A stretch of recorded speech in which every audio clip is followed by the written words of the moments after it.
जय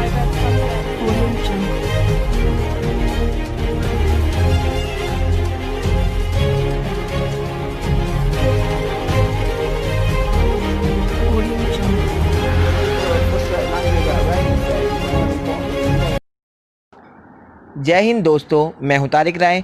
स्वागत है आप सभी का एक बार फिर से मेरे YouTube चैनल पॉलिटिकल विजन में। दोस्तों, आज हम चर्चा करेंगे भारतीय राज्य व्यवस्था में जाति की भूमिका पर। दोस्तों, यह topic BA program second semester और BA honours political science second semester वाले सभी स्टूडेंट्स के लिए बहुत ही महत्वपूर्ण है। यदि आप मेरे साथ इस वीडियो के अंत तक बने रहते हैं तो आप निश्चित रूप से इस टॉपिक के बारे में अच्छे से समझ पाएंगे और अपना असाइनमेंट भी रेडी कर सकेंगे। तो डियर स्टूडेंट्स, एक बार हम अपने टाइटल पर नज़र डाल लेते हैं। जैसा कि सामने डिस्प्ले पर मेंशन किया गया है, भारतीय राज्य व्यवस्था में जाति की भूमिका। इसे समझने के बाद अब हम विस्तार से इसका अध्ययन करेंगे। तो डियर स्टूडेंट्स, सबसे पहले हमें इसके बारे में थोड़ा सा इंट्रोडक्शन जानने की आवश्यकता होगी। ठीक है, तो आइए हम स्टार्ट करते हैं। तो डियर स्टूडेंट, जहाँ तक भारतीय राज्य व्यवस्था में जाति की भूमिका का सवाल है, तो हमेशा से भारतीय राजनीति में जाति एक महत्वपूर्ण भूमिका अदा करती रही है। भारतीय राजनीति की एक प्रमुख विशेषता यह है कि परंपरावादी भारतीय समाज में आधुनिक राजनीतिक संस्थाओं की स्थापना। स्वतंत्रता प्राप्ति के बाद भारतीय राजनीति का आधुनिक स्वरूप विकसित हुआ, जिसके परिणाम स्वरूप ऐसी संभावना व्यक्त की जाने लगी कि भारत में लोकतांत्रिक व्यवस्था को अपनाने के बाद जाति की भूमिका का अंत हो जाएगा या जाति की भूमिका कमज़ोर पड़ जाएगी। लेकिन वास्तव में ऐसा संभव नहीं हो पाया, बल्कि व्यवहार में जातिगत संस्थाएं और ज़्यादा महत्वपूर्ण बन गई। वोटों की राजनीति ने जातीय भेदभाव और जातिवाद के विष को और ज़्यादा गहरा कर दिया है। दूसरे शब्दों में अगर हम कहें तो हम यह कह सकते हैं कि जातिवाद न केवल समाज में ही बल्कि राजनीति में भी प्रवेश कर एक उग्र रूप धारण करता रहा। तो डियर स्टूडेंट्स, इंट्रोडक्शन को समझने के बाद अब हम भारतीय राजनीति पर जाति का क्या प्रभाव रहा है, इसे समझने का प्रयास करेंगे। जैसा कि सामने डिस्प्ले पर मेंशन किया गया है, भारत में विद्यमान जातिवाद ने न केवल यहाँ की आर्थिक, सामाजिक, सांस्कृतिक एवं धार्मिक प्रवृत्तियों को ही प्रभावित किया है, बल्कि भारत में जाति के आधार पर भेदभाव स्वतंत्रता प्राप्त करने से पहले भी था या पहले भी मौजूद था, परंतु स्वतंत्रता प्राप्ति के बाद लोकतंत्र की स्थापना होने के बाद ऐसा महसूस किया गया कि जातिगत भेदभाव समाप्त हो जाएगा, परंतु ऐसा संभव नहीं हो सका, बल्कि राजनीतिक संस्थाएं भी इससे प्रभावित हुए बिना नहीं रह सकी, जिसके परिणाम स्वरूप जाति का राजनीतिकरण हो गया और भारत की राजनीति में जाति ने महत्वपूर्ण भूमिका निभानी आरंभ कर दी। न केवल केंद्रीय स्तर पर बल्कि राज्य स्तर पर भी राजनीति जातिवाद से प्रभावित है, जो कि हमारे देश की लोकतांत्रिक व्यवस्था के लिए बहुत ही खतरनाक है, क्योंकि इससे राष्ट्रीय एकता एवं विकास के मार्ग में बाधा उत्पन्न हो रही है। तो डियर स्टूडेंट्स, भारतीय राजनीति पर जाति के प्रभावों को समझने के बाद अब हम विभिन्न विद्वानों द्वारा जाति और राजनीति पर जो विचार दिए गए हैं उन्हें विस्तार से समझने का प्रयास करेंगे।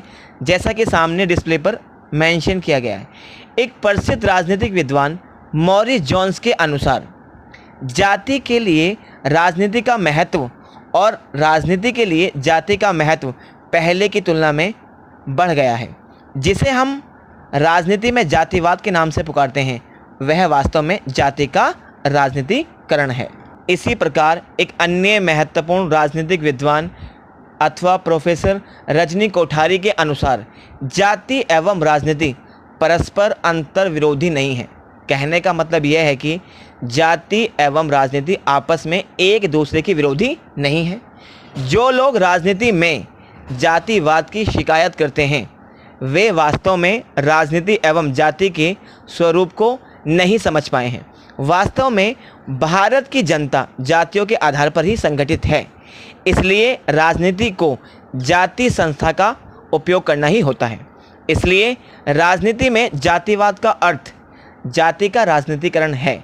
इस प्रकार राजनीति जाति को अपने अंतर्गत या अपने दायरे में रखकर उसे अपने काम में लाने का प्रयास करती है, और दूसरी ओर राजनीति द्वारा जाति को देश की व्यवस्था में भाग लेने का अवसर मिलता है। इसी प्रकार एक अन्य महत्वपूर्ण विद्वान ग्रैनविल ऑस्टिन के अनुसार स्थानीय और राज्य स्तर की राजनीति में जाति समूह और समुदाय निर्माण प्रक्रिया को प्रभावित करने में उसी प्रकार भूमिका निभाते हैं जिस प्रकार पश्चिमी देशों में दबाव गुट भूमिका निभाते हैं। तो डियर स्टूडेंट्स, इस प्रकार भारतीय राजनीतिक व्यवस्था में जाति की भूमिका का व्यापक रूप से विश्लेषण करने के बाद निष्कर्ष के तौर पर यह कहा जा सकता है कि जाति का राजनीतिकरण आधुनिकीकरण के मार्ग में बाधा उत्पन्न कर रहा है, क्योंकि जाति को राष्ट्रीय एकता, सामाजिक सांप्रदायिक सद्भाव एवं समरसता का निर्माण करने के लिए आधार नहीं बनाया जा सकता। तो डियर स्टूडेंट्स, आवश्यकता इस बात की है कि हमारे राष्ट्रीय नेता इस समस्या एवं इससे उत्पन्न अन्य समस्याओं का समाधान करने के लिए गंभीरतापूर्वक प्रयास करें। इसके साथ साथ भारतीय राजनीति में जाति की भूमिका अंतर्विरोधी है। नकारात्मक रूप में जाति विभिन्न वर्गों में तनाव एवं अलगाववाद को जन्म देती है।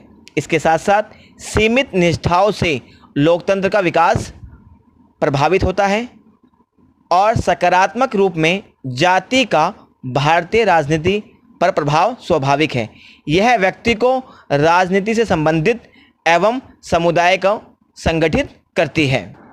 तो डियर स्टूडेंट्स, आज के लिए बस इतना ही। मैं उम्मीद करता हूँ मेरे द्वारा इस वीडियो के माध्यम से आप सभी स्टूडेंट्स को जो समझाने का प्रयास किया गया है वो काफ़ी हद तक आपको समझ में आया होगा। डियर स्टूडेंट्स, यह वीडियो बीए प्रोग्राम और BA honours political science second semester के सभी स्टूडेंट्स के लिए बहुत ही महत्वपूर्ण है। इस वीडियो के माध्यम से आप अपने असाइनमेंट्स रेडी कर सकते हैं।